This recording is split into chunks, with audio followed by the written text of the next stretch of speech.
Vous avez tous sans doute entendu parler du GR20, le fameux GR20 qui traverse la Corse du nord au sud. C'est un sentier de grande randonnée mythique. Eh bien, il y en a un autre. Il s'appelle le GR5. Lui, il traverse les Alpes. Il fera l'objet de plusieurs documentaires dans quelques semaines que vous pourrez voir dans une émission qui s'appelle Chronique d'en haut, dont le présentateur, et même plus que ça, producteur, tout ce qu'on veut, Laurent Guillaume est avec nous. Bonjour Laurent. Bonjour Alain. Alors, ce GR5, c'est vrai que moi je ne le connaissais pas, mais c'est un fameux sentier de grande randonnée. Et il se trouve qu'une traversée est organisée et qu'elle a commencé le 5 juin. Est-ce que c'est une compétition déjà? Alors non, c'est pas une compétition. Enfin, c'est peut-être une compétition, mais face à soi-même, parce qu'il va falloir y aller depuis le lac Léman jusqu'à la Méditerranée. Donc le parcours de ce fameux GR5, c'est 600 km de sentier. 30 000 mètres de dénivelé positif cumulé et évidemment 30 000 mètres de dénivelé négatif cumulé également, des dizaines de cols et tout ça. Donc c'est pas une compétition au sens où il n'y a rien à gagner au bout, à part le plaisir d'avoir réussi quelque chose et pour beaucoup des marcheurs, leur propre rêve, traverser les Alpes depuis le Léman jusqu'à la Méditerranée. Réussir, c'est déjà beaucoup. Alors ils sont 10, en fait ce sont 10 téléspectateurs qui ont été castés, comme on dit, alors c'est la télé-réalité? Alors, c'est pas vraiment de la télé-réalité, mais cette question, je m'y attendais. Puisqu'il y a eu un casting, on pense télé-réalité. Et moi, je l'ai posé à Benoît Hémon, qui est le réalisateur de cette série documentaire. Il m'a répondu, c'est à Val d'Isère, regardez. Alors moi, je pense que c'est tout le contraire d'une télé-réalité, dans le sens qu'une télé-réalité classique consiste à éliminer des concurrents. Or, nous n'avons pas des concurrents, nous avons simplement des marcheurs. Et notre but, c'est de prendre ces 10 marcheurs du lac Léman à la Méditerranée, d'arriver tous ensemble à Menton. Puis la deuxième chose, c'est que ce n'est pas la télévision qui fixe les règles du jeu, c'est la montagne. C'est-à-dire, c'est la pluie, c'est l'effort, c'est la promiscuité, c'est la solitude. Et croyez-moi, la montagne a beaucoup, beaucoup d'imagination. Puis enfin, je dirais, le but ultime d'une série comme ça, c'est que le téléspectateur se dise « Mais pourquoi pas moi ?» C'est ça le but. Alors je crois avoir un petit peu saisi l'esprit et j'imagine que parmi les critères, c'est pas de ressembler à Ken ou à Barbie. Ah non, vraiment surtout pas. D'ailleurs, pendant le casting, alors j'ai pas choisi les participants parce que c'est vraiment moche. Hein. C'est Pierre-Antoine Hirault, le réalisateur, avec Benoît Hémon, le co-réalisateur, qui les ont choisis. C'est leur œuvre, hein, c'est leur série documentaire. Mais enfin, j'étais là au casting et puis parfois on a vu des gens arriver avec des atouts et on s'est dit que c'était pas vraiment ce qu'on recherchait, clairement. Des atouts. Voilà, c'est ça. Oui, des atouts. Enfin voilà. Et non, on cherchait plutôt à faire un groupe assez hétérogène, de personnalités différentes. Alors, il y a des jeunes, Benjamin a 29 ans, le plus ancien, tenez-vous bien, à 83 ans. 83 ans, c'est un retraité suisse. Et puis venant d'horizons différents, alors il y a un charpentier, il y a un doyen de faculté, un journaliste aussi, parisien, qu'on avait un peu marre de la vie parisienne, une mère de famille, une médecin urgentiste. Donc des gens très différents qui sont là pour des raisons différentes. Et le tout, ça fait un groupe totalement hétérogène. Mais ce qui est intéressant et ce qui va être raconté dans cette série documentaire, c'est l'évolution de ce groupe entre le début de la randonnée et ce qui va se passer tout au long de cette épreuve et de cette découverte fabuleuse de la grande traversée des Alpes.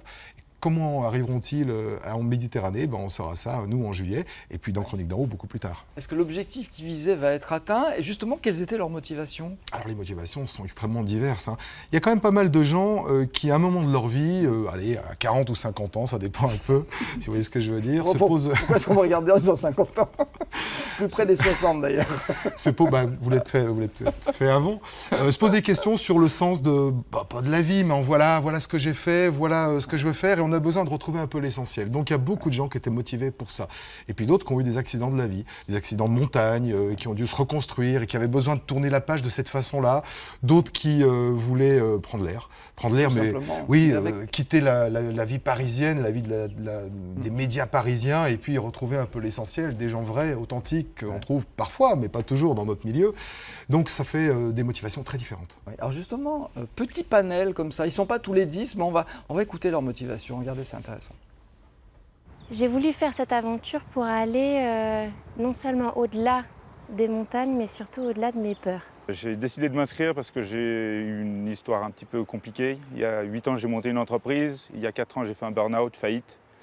Et puis voilà, ça m'a pris du temps de remonter. Et puis c'était une sorte de façon de boucler la boucle et de terminer cette partie un peu difficile de ma vie. C'est plus le défi cohérence, respect d'autres et tout ça, que l'effort physique ou mental. On arrive à prendre du recul, de la distance, et puis à se rendre compte que la marche, c'est une activité magnifique, et on l'a tous. Après, c'est un besoin. On a besoin. Et c'est une manière de vivre. Les gens qu'on côtoie à la montagne, ils sont juste vrais et authentiques. Et ça fait du bien. Ça fait vraiment du bien. Ah ben ça donne envie de regarder, hein. On verra quand seront diffusés ces documentaires. On en saura un petit peu plus sur la façon dont se sont déroulés les premiers jours, parce que ça a commencé le 5 juin. Encore et avec grand plaisir de la grande traversée des Alpes par le GR5. Et oui, Valérie, elle a terminé, on ne la revoit pas tout à l'heure, mais le temps passe tellement vite en votre compagnie. Donc la grande traversée des Alpes par le GR5 qui va faire l'objet de plusieurs documentaires que vous verrez dans l'émission Chronique d'en haut de Laurent Guillaume qui est avec nous sur le plateau. Laurent, donc on le rappelle, 10 téléspectateurs ont été castés, comme on dit, c'est vrai que c'est pas très joli. Parmi plus de 700 candidatures, moi j'étais complètement scié quand on a reçu. Oui, côté français, il y en avait plus de 350, côté suisse, 400. Des gens qui ont envie de passer 35 jours avec des gens qui ne connaissent pas pour marcher 10 heures par jour, c'est bien. Alors ça a commencé le 5 juin, ça se termine donc le 7 juillet, c'est ça? Oui, si tout va bien. Est-ce qu'ils vous ont dit un petit peu comment ça s'était passé ces premiers jours? Ça se déroule bien, ils ont fait connaissance? Ils ont fait connaissance, alors ils ne se connaissaient pas et en plus ils sont tous très différents. Tous plein de bonne volonté, plein de bienveillance, ils ont été effectivement. Bien choisis, hein. Oui, ils ont été bien choisis parce que le but, c'était pas comme dans les téléréalités réelles qu'on peut voir sur des chaînes amies et concurrentes parfois, où on cherche à ce qu'il se passe quelque chose de pas bien, qui s'engueule, qui s'insulte, etc. Là, pas du tout. Au contraire, on cherche à obtenir une dynamique de groupe. Et donc, au début, ils ont appris à se connaître tout doucement, et ensuite à s'entraider, et ensuite à savoir quelles étaient les affinités. Mais ils sont toujours, une semaine après leur départ, très soudés. Et vous les avez interrogés justement sur le bilan à quelques jours, on les écoute. Quand j'ai vu l'annonce de cette émission du GR5, je me suis dit, mais rejoindre la Méditerranée à pied, j'arrête pas de dire à mes élèves, marchez, laissez pas vos parents vous amener à l'école en voiture, ça m'énerve, parce que je trouve que c'est tellement important le chemin de l'école à pied, c'est une transition entre la maison et l'école, et je me disais, ça c'est quand même un joli signe pour dire aussi à mes élèves, on peut rejoindre un lieu de vacances à pied. Et puis en plus, on prend pas au plus simple, on prend par les montagnes. Je trouve ça magique. Une expérience comme celle de ce matin, c'est magique. C'est de faire la Via Ferrata. J'aurais jamais pensé pouvoir le faire aussi sereinement, on va dire.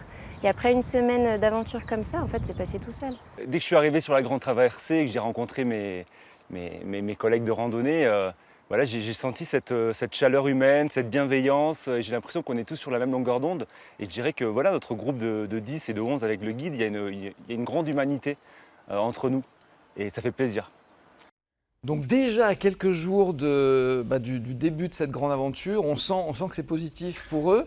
Alors il y a l'aventure humaine qui est importante et il y a aussi l'aventure avec la nature, c'est-à-dire ils vont traverser des sites exceptionnels. Entre nous, ils ont une chance inouïe parce qu'il fait quasiment beau depuis le départ, ils vont encore avoir une semaine de beau temps quasi caniculaire.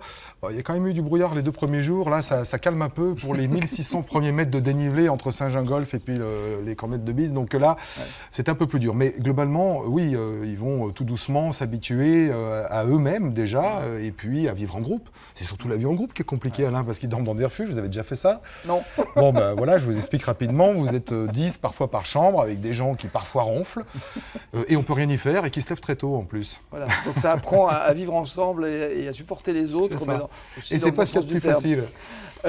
J'ai dit tout à l'heure, dans quelques semaines, on les verra en fait en 2018 dans Chronique d'en haut. Chronique d'en haut, je rappelle, c'est à 12h50 et c'est les dimanches. Dernière émission de la saison où on nous parlait de quoi dimanche? On va faire la Via Rona. Tiens, pour une fois, on va sortir un petit peu de nos montagnes. On va descendre le Rhône, qui est un fleuve alpin, depuis Lyon jusqu'à la Méditerranée. Et pour ça, j'ai pris quoi? Un vélo électrique. On en parlait tout à l'heure. Tout ça Mais quand même, logique. Comme c'était compliqué de pédaler pendant 300 km, par moment, on a fait un peu de bateau. Un bateau solaire, vous voyez, on est dans le thème. Vélo solaire, vélo électrique, tout va bien. On en reparle demain du vélo, ça sera le thème de l'émission décliné. Vous trouverez forcément quelque chose qui vous intéressera. Merci beaucoup Laurent. Je rappelle donc dimanche 12h.